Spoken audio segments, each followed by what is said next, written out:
Alta Praxis, un espacio para pensar la vida cotidiana.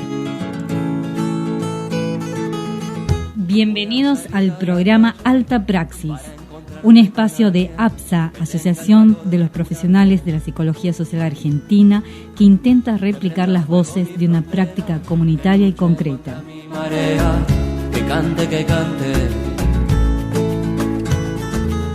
Rescatamos la praxis como punto de partida. Es más, creemos que la psicología social no es tal sino parte de ahí.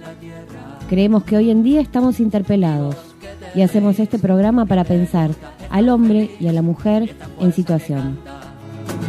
Que canta, pero a veces el miedo me atrapa y ese fuego quema mi mapa. Hay extraños mirando, tengo que seguir cantando.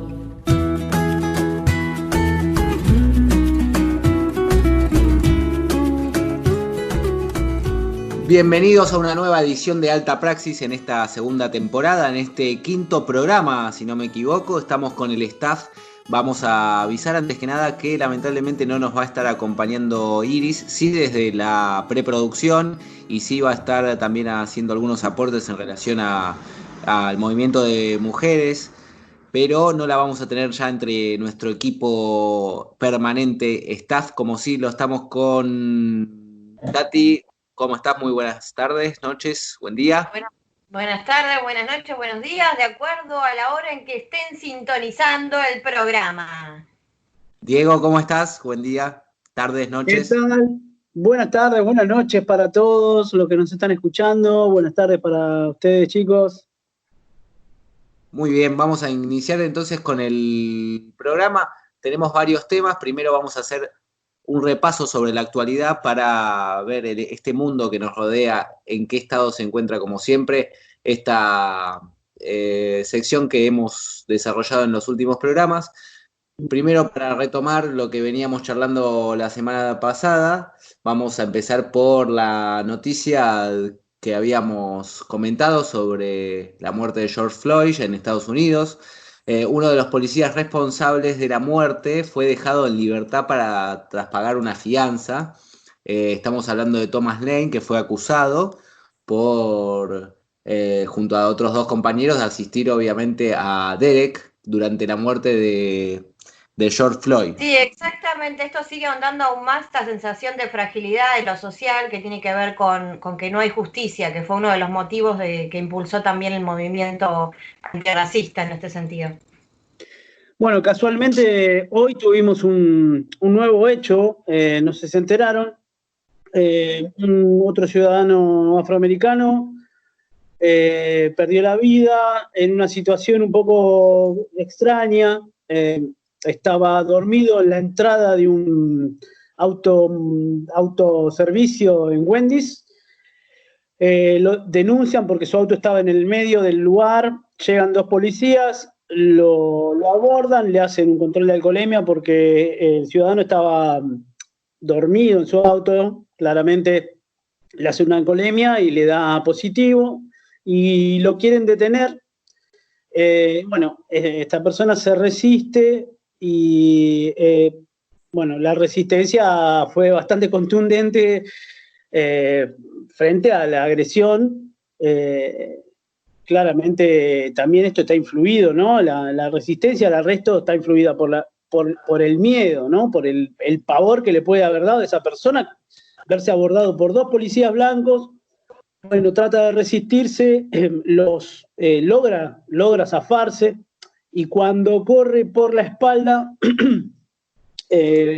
con dos pistolas Taser, logran reducirlo, pero fallece por el efecto de las descargas. Así que, bueno, tenemos otra nueva situación de violencia institucional en el medio de este contexto, ¿no? Y bueno, como siempre, como dijimos el otro día en el programa, no es algo que sucede solamente en Estados Unidos, ¿no? Lo tenemos aquí cerquita en el Chaco, por ejemplo. Exactamente, recordemos, las pistolas Taser siempre las presentan aparte como preventivas y terminan siendo un elemento que se demuestra una y otra vez que es mortal y que nada de preventivo tiene, que es directamente pensado siempre para imposibilitar al sujeto, pero muchas veces terminan estas descargas eléctricas que son mortales. Bien, vamos a pasar entonces a los puntos principales de ya las noticias de nuestro país. Miss Bolivia denunció que fue víctima de violencia de género. Cristina Montserrat, que es la abogada de ella, subrayó que las publicaciones que ella haya hecho en redes no es el foco. El foco es la violencia en el contexto de pandemia. Me pareció muy interesante esto que le dijo a Telam, la abogada, porque a veces se vuelve una discusión, parecería farandulesca, de repente la quieren convertir, ¿no? Y me parece que es importante que veamos en qué contexto se da esto, que si bien Miss Bolivia es una cantante conocida, que expresa obviamente la situación de muchas mujeres que están viviendo ahora el recrudecimiento de la violencia en pandemia, ¿no? Sí, exactamente. Se puso de relevancia justamente el alcance que tienen los medios, porque, bueno, de hecho, en principio la denuncia que hizo Miss Bolivia fue en las redes, luego el contraataque fue de su pareja al autodenunciarse y, bueno, se cargaron con todo a Miss Bolivia porque no hizo los pasos que habitualmente se requieren para que estos casos lleguen a su cauce, digamos, que bueno, hizo la denuncia por los medios en las redes sociales y bueno, hizo lo que pudo, yo creo, ¿no? Sí, bueno, un poco lo que hablábamos el otro día en el texto el último texto, que hay otra pandemia, ¿no? La violencia machista también es pandemia y hace rato. Creo que cuando hablamos de violencia machista no hablamos específicamente de la situación de Miss Bolivia, sino que me parece que violencia machista está antes y después, y cómo se tratan las situaciones, cómo se tratan en los medios. La violencia machista está en todos lados. Creo que hay que visibilizarlo hasta lo más sutil de todo, ¿no? Que hasta en las redes se vuelve a poner en tela de juicio cómo se manifestó, cómo lo dijo, cómo lo denunció. Exacto, si está bien o si está mal. Se pone siempre de relevancia el papel de la víctima. Siempre se juzga primero a la víctima antes que juzgar las circunstancias en las que esta mujer, en este caso, ha sido violentada. Y no se discute, bueno, si hoy es Miss Bolivia, anteriormente fueron 61 femicidios en la geografía, digamos. Así que eso... Bueno, la estamos escuchando media robotizada, Tati, pero se entendió lo que quisiste decir.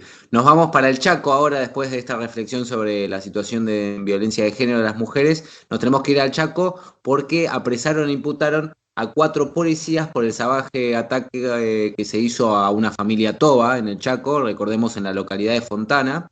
Los policías fueron imputados por allanamiento ilegal y vejaciones en la causa en la que se investiga justamente el ataque a los integrantes de la familia Cuom. Recordemos que es ese video terrible que se ve directamente a los policías entrando sin orden judicial de una manera totalmente violenta. Da desesperación escuchar el video cada vez que uno lo reproduce. No queríamos tampoco dejar de nombrar este tema porque también lo abordamos la semana pasada y creemos que, como ya dijimos la semana pasada, es la expresión del racismo en nuestro país. Sí. Tal cual, aparte hay denuncias sobre violaciones a menores, digamos, si los imputados fueron 4 policías por un allanamiento ilegal, quedan por fuera las denuncias de violaciones de menores de edad en este mismo allanamiento. Sí, de hecho, es más, podemos acá juntar 3 situaciones, la violencia institucional y la violencia hacia los menores y la violencia machista, porque acá también hay un método, una forma de sometimiento y una forma de dominación que es claramente producto de una situación, es producto de un dispositivo patriarcal, ¿no? Claramente, no lo podemos dejar de lado, creo que acá se junta todo. El abuso de poder por sobre todas las cosas. Sí, recordemos que las menores, como decía Tati, habían denunciado efectivamente abusos y situaciones de poder una vez de haber sido detenidas en esta situación completamente ilegal, Ujú. como mínimo. Después, obviamente, se cometieron otros atropellos a los derechos humanos y esenciales de la familia de los pueblos originarios. Bien, vamos a pasar a otro tema ahora porque no podemos dejar de hablar el debate que yo creo que va a durar un tiempo y creo que está bien que así sea. Nos estamos refiriendo a la intervención de la empresa Vicentín. Esto, Diego, ¿no? Con algunas reflexiones sobre la soberanía alimentaria. Sí, bueno, a mí me resonó toda esta semana que se trató el tema específicamente en los medios hegemónicos, sobre todo. Si no debemos pensar si esta no es la oportunidad de empujar o de pensar nuevas soluciones para viejos problemas. Si no llegó la hora de incorporar, de integrar a este proceso contingente, a esta intervención, que es en una empresa estratégica para el país, si no los tenemos que integrar, si no tenemos que pensar cómo integrar, incorporar los movimientos cooperativos, a los movimientos de trabajadores excluidos y de la economía popular, y cómo ver, visibilizar cómo algunos de estos movimientos tienen propuestas muy interesantes para recuperar empresas en quiebra, y cómo los tenemos que sumar a una mesa de discusión, cómo debemos sumarnos a la mesa de discusión, ¿no? Que es de vital importancia para no crear finalmente empresas elefantiásicas y que queden en manos de la voluntad de un gobierno de turno, ¿no? Imaginemos, ¿no? Hoy podemos decir que Vicentín, si finalmente queda en manos queda en manos públicas, digamos, bueno, podemos pensar que puede ser algo bueno, pero si en el día de mañana tenemos un gobierno que toma el Estado por asalto, como fue el gobierno de los 4 años de Macri, ¿qué pasaría con esa empresa, no? Si no está en manos también de los trabajadores y de los movimientos cooperativos. Y bueno, hay dos conceptos que se trataron en la semana, que me parece que hicieron un poco de ruido, pero que no se está dando tanta bolilla como la soberanía alimentaria y la seguridad alimentaria. Sí. Bueno, son conceptos que en este caso, digamos, son a futuro, pero me parece que es un pequeño paso que se está dando, que ojalá que se siga el proceso. Y básicamente la soberanía alimentaria, si la queremos definir, pienso yo, es dónde, quién y en qué condiciones se producen los alimentos, ¿no? Tengo una pequeña definición acá de la FAO, en el 2001, dice: entendemos por soberanía alimentaria el derecho de los pueblos a definir sus propias políticas y estrategias sustentables de producción, distribución y consumo de alimentos, que garanticen el derecho a la alimentación de toda la población, con base en la pequeña y mediana producción, respetando sus propias culturas y la diversidad de los modos campesinos, pesqueros e indígenas de producción agropecuaria, de comercialización y de gestión de los espacios rurales en los cuales la mujer desempeña un papel fundamental. Sí, Tati, contame. Sí, no, quería, bueno, ponerlo sobre aviso que tenemos intenciones de hacer una columna sobre pueblos originarios que va a tener mucho que ver con esto, con la propiedad de la tierra. Bueno, que es nuestra idea empezar a mirar para esos lados para fusionar la intención que tenemos de empezar a mirar como un todo. Sí, totalmente. Yo pensaba en la definición que traía Diego, es de la FAO, ¿no? Digamos, ningún organismo que se lo pueda acusar de necesariamente tener intereses contrapuestos al capital, Bueno. sino por el contrario. Pero, sin embargo, se ve esta necesidad de que los pueblos efectivamente sean quienes distribuyan y decidan cómo se distribuye, y me parece que ahí entra nuestra concepción de salud mental y de sujeto fuertemente.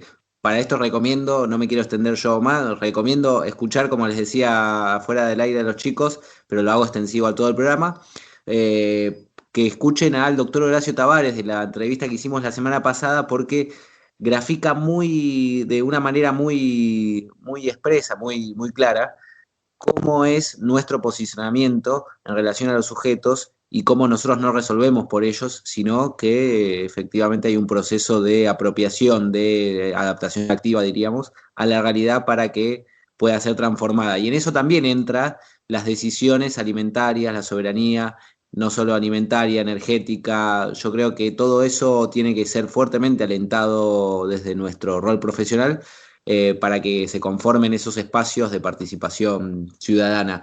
Porque además, recordemos que ahora vamos a escuchar un extracto sobre lo que está pasando en Vicentín para los que no saben, los que no conocen la situación previa, pero yo creo que esto expresa que hay una matriz económica y productiva extranjerizada que le cuesta mucho al pueblo argentino, en definitiva. Que deforma nuestra producción, deforma nuestro modo de vida, nuestro acercamiento hacia la naturaleza, lo mercantiliza, como hace todo el sistema en nuestras relaciones sociales y vinculares, y que se expresa en un padecimiento subjetivo de las personas, ¿verdad? Recordemos que Vicentín está en el 6º puesto de las 10 empresas que concentran la agroexportación en la Argentina. Y si hacemos un ranking, la gran mayoría están relacionadas a intereses ajenos a nuestro país. Entonces, eso explica en gran parte, por ejemplo, por qué tenemos un campo sojizado que obviamente no recibe los mejores tratamientos porque se aceleran las cosechas, etcétera. Entonces, ese campo está sojizado para darle de comer a los chanchos chinos, por lo cual ni siquiera produce para alimentar a la Argentina. Y es verdad, quiero decirlo expresamente porque creo que es importante, que es verdad que hay gente que se muere de hambre en la Argentina a costa de que se la llevan afuera y de que se deforma la producción nacional, porque hay gente que ha salido a relativizar esta semana que la Argentina pueda producir para darle de comer a la mayoría de nuestros pibes, y me parece que eso no puede estar ni siquiera en duda, porque se ve a los ojos que tenemos más de un 40% de pobreza, y eso es un crimen en un país que produce lo que produce la Argentina. Vamos a crimen, y aparte, perdóname, Nahue, que aparte lleva al asesinato y a la muerte y a la desaparición de los pueblos originarios, a la extinción de los recursos naturales, digamos, hay un sinfín de complicaciones, además de que se lleven los recursos naturales para alimentar a los chanchos, o que perjudican de manera enorme a nuestro territorio. Sí, bueno, antes de que escuchemos lo que Nahuel nos estaba por hacer escuchar sobre Vicentín, les quería dejar una declaración que se dio en el Foro Mundial sobre Soberanía Alimentaria que se hizo en La Habana en septiembre de 2001, que dice: el hambre, la desnutrición y la exclusión social de millones de personas no son efecto de la fatalidad, de un accidente, de un problema de la geografía o de los fenómenos climatológicos. Son una consecuencia de determinadas políticas económicas, agrícolas y comerciales a escala mundial, regional y nacional, que han sido impuestas por los poderes de los países desarrollados, sus corporaciones y sus aliados en el tercer mundo, en su afán de mantener y acrecentar la hegemonía política, económica, cultural y militar. Nada más. Perfecto, clarísimo. La verdad es que creo que es una visión bastante completa de lo que necesita hoy el pueblo argentino, y por eso lo relacionamos con el tema de Vicentín, porque me parece que está totalmente ligado, nos parece a todos los que hacemos este programa.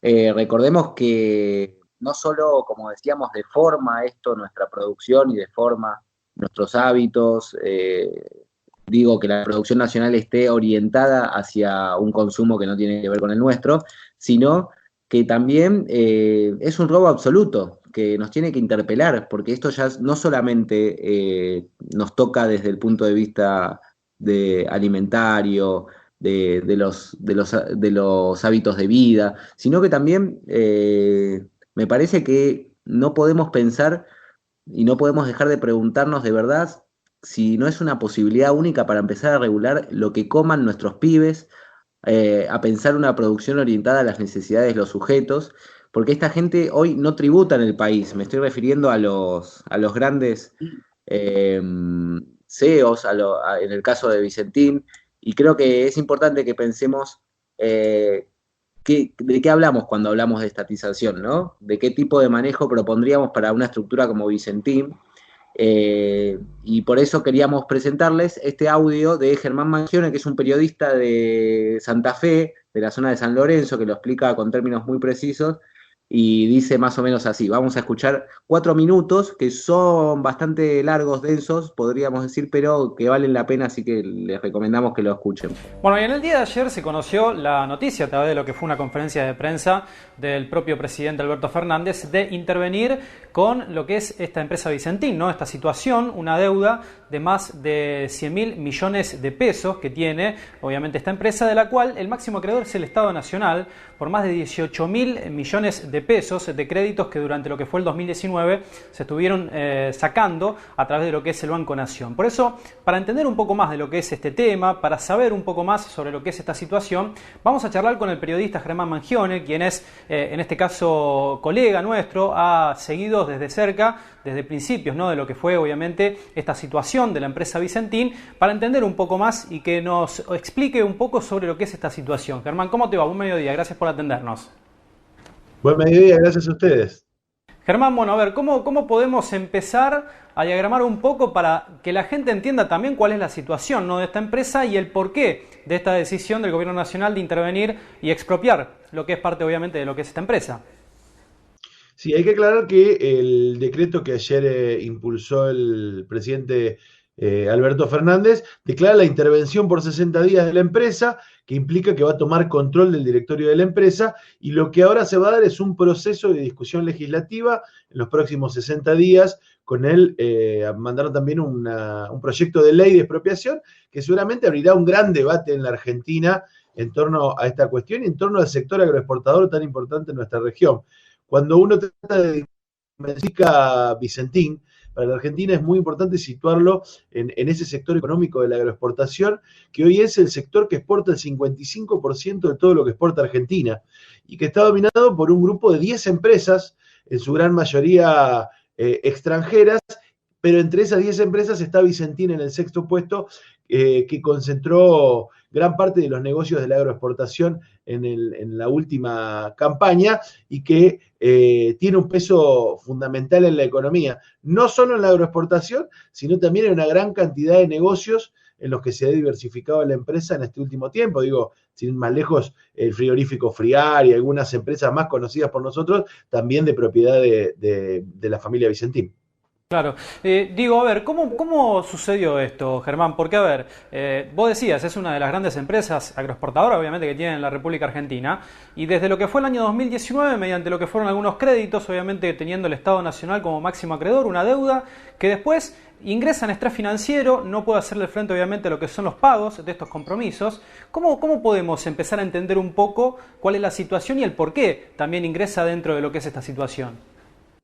Mira, yo creo que no es solamente una duda que tengas vos ni que tenga yo, sino que la tienen centralmente los 2.638 acreedores que todavía no pueden entender cómo una empresa que facturó 1.800 millones de pesos el año pasado, que recibió entre créditos y mercadería por parte de los productores y crédito por parte de bancos nacionales e internacionales, cerca de 1.000 millones de pesos, que vendió en enero estando en default parte de las acciones que tiene en la sociedad con Glencore en Renova, la planta de Timbúes procesadora de soja más grande del mundo. Con todo eso no se explica todavía cómo la empresa decidió declararse en estrés financiero. Eso lo está investigando el juez que está en el concurso de acreedores, Fabián Lorenzini, de Reconquista. Es una de las premisas, me parece, de esa investigación. También lo está haciendo la Comisión de Seguimiento de la Cámara de Diputados de la provincia, y también, inclusive, te diría, algunos estudios de abogados, como el que lidera el porteño Mariano Moyano, están investigando también la posibilidad de que ese dinero se haya fugado. Estamos hablando de la aparición de algunas empresas offshore en Panamá, vinculadas a Vicentín, que fueron las que se utilizaron como garantía para los créditos. Digo, todavía hay mucho por saber, y de ahí me parece que también reside una de las grandes importancias del anuncio de ayer, porque después de mucho tiempo, el Estado argentino va a poner, aunque sea un piecito, aunque ya se va a asomar a la realidad del complejo agroexportador y va a revisar los números. Me parece que vamos a tener muchas novedades en los próximos días y en los próximos meses, a partir de que se abra esa caja de Pandora que hoy está oculta a la mirada del Estado y es la agroexportación. Muy bien, eso estábamos escuchando entonces recién a Germán Mangione, que explicaba la situación de Vicentín. Creo que queda más que claro que la operación particularmente de Paraguay, con 6 empleados derivando, digamos, los granos y liquidando en otro país para no pagar impuestos, es un robo, y creo que ese robo tiene que ser al menos nombrado y merecía también un espacio acá en este programa. ¿Algo más para agregar, chicos? No, yo quería más que nada volver a remarcar que tenemos que pensar en integrar a los movimientos de trabajadores de la economía popular, sentarlos a la mesa de discusión, que tenemos que hacer fuerza para que eso suceda, porque es la clave para no estar sometidos al gobierno de turno, digamos, que podamos los trabajadores tener, digamos, soberanía absoluta de las decisiones de empresas estratégicas. Coincido con Diego. Algo que me gustaría también decir es que esta semana también sobre este tema lo escuché hablando al polémico Guillermo Moreno, también dándole importancia a la distribución de o sea, que las organizaciones tengan lugar en este tipo de decisiones, pero dándole ese lugar que deberían tener las organizaciones sociales a lo que hoy llamamos burocracia sindical. Polémico, sigue siendo polémico para mi gusto, porque considera que la burocracia sindical hoy es una organización social y para mi gusto está muy lejos de serlo. Bien, ahora nos vamos a escuchar Cuando tenga la tierra de Mercedes Sosa, que suena así. Cuando tenga la tierra, sembraré las palabras que mi padre Martín Fierro puso al viento. Cuando tenga la tierra, la tendrán los que luchan, los maestros, los hacheros, los obreros. Cuando tenga la tierra, te lo juro, semilla, que la vida será un dulce racimo y en el mar de las uvas nuestro vino.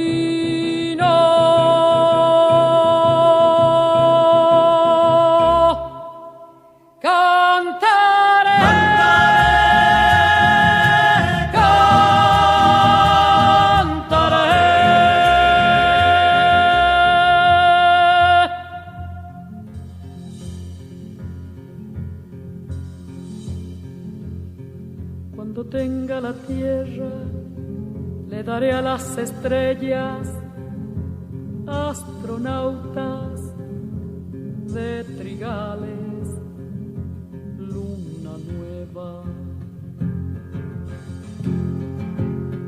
Cuando tenga la tierra, formaré con los grillos una orquesta donde canten los que piensan.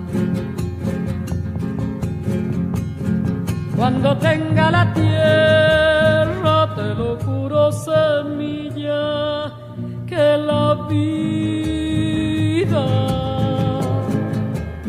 será un dulce racimo y en el mar de las uvas nuestro vino.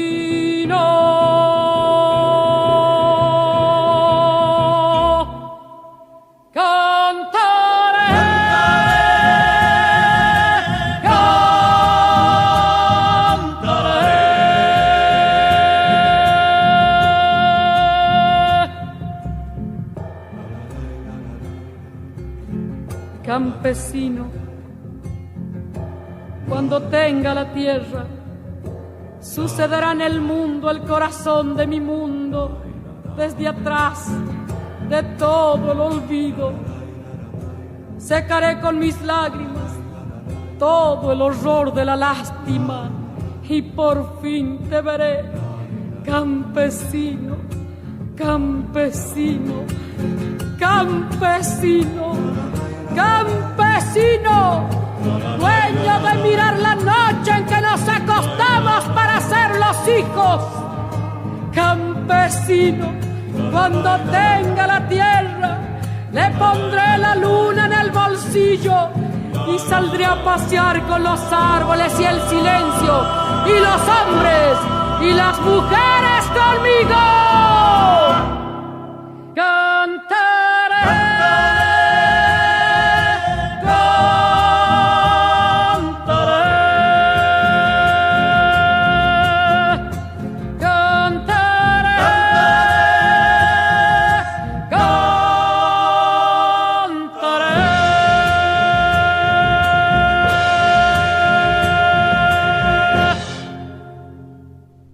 Bueno, eso que escuchábamos era Cuando tenga la tierra, de Mercedes Sosa, y ahora vamos a volver a hablar del Plan Detectar como abordamos la semana pasada, porque en este caso hubo un balance, aprendizajes y una línea que marcó en el terreno justamente para seguir trabajando en el barrio de San Cristóbal. Recordemos que este plan está recorriendo varios puntos, perdón, de la ciudad de Buenos Aires y también del país, pero particularmente la semana pasada se instaló en el barrio de San Cristóbal, ¿no?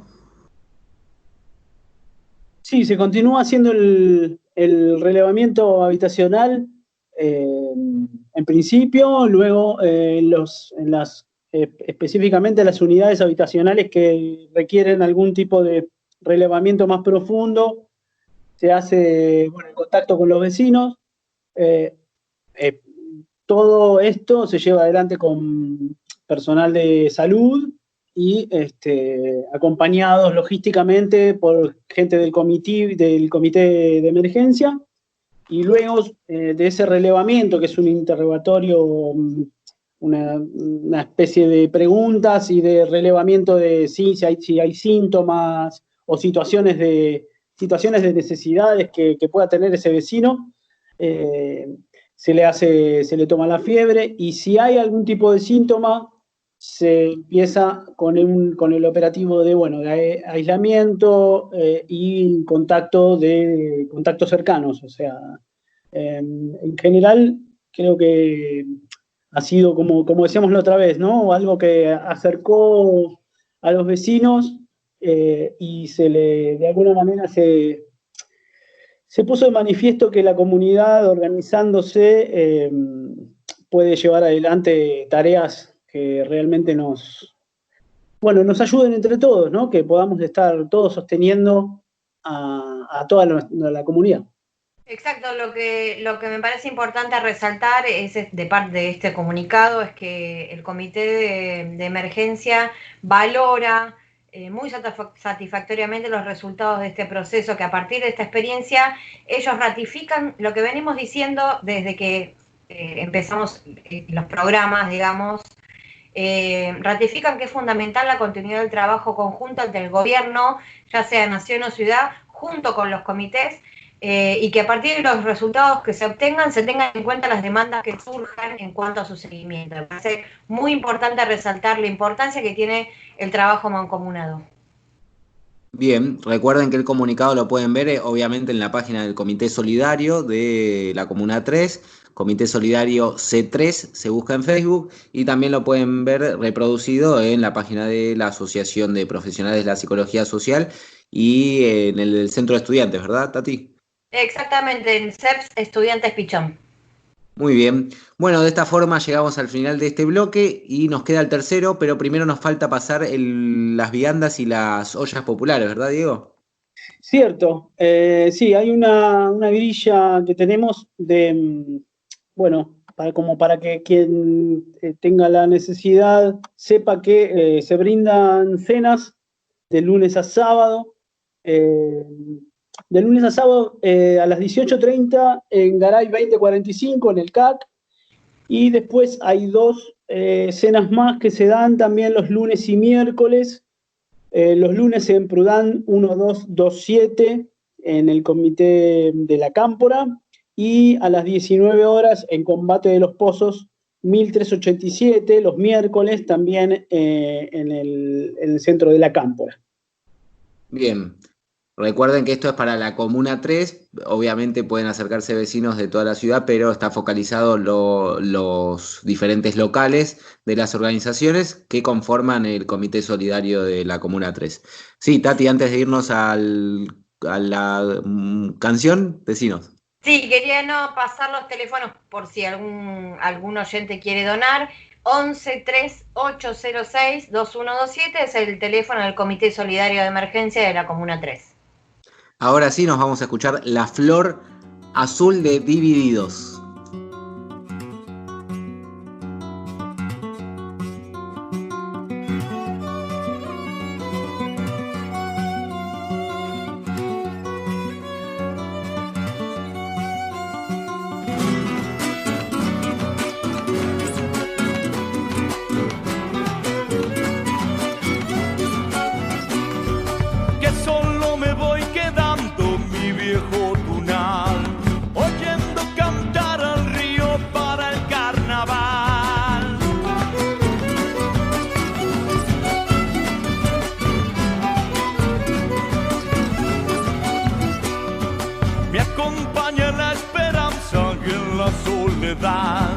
Cuando silba el guairamullo por el salitral.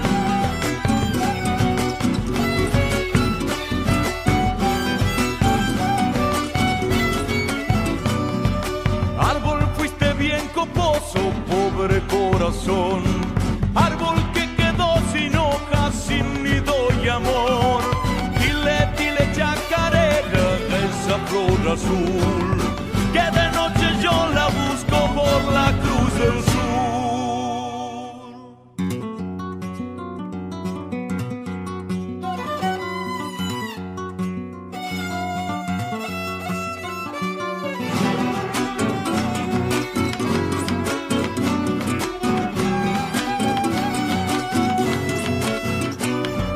Esa pena enamorada, pena sin cesar, buscando volverse copla para hacerme llorar.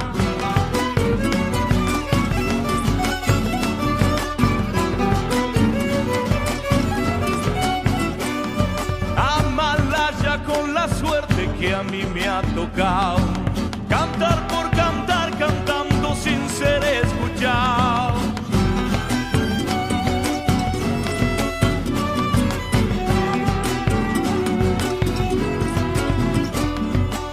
Cuando recuerdo sus ojos de dulce mirar, me acomodo con mi perro solito a habitar. Dile, dile chacarera, esa flor azul, que de noche yo la busco por la Cruz del Sur. Muy bien, eso que escuchábamos era Divididos, La Flor Azul, y hemos llegado a este bloque de vida cotidiana.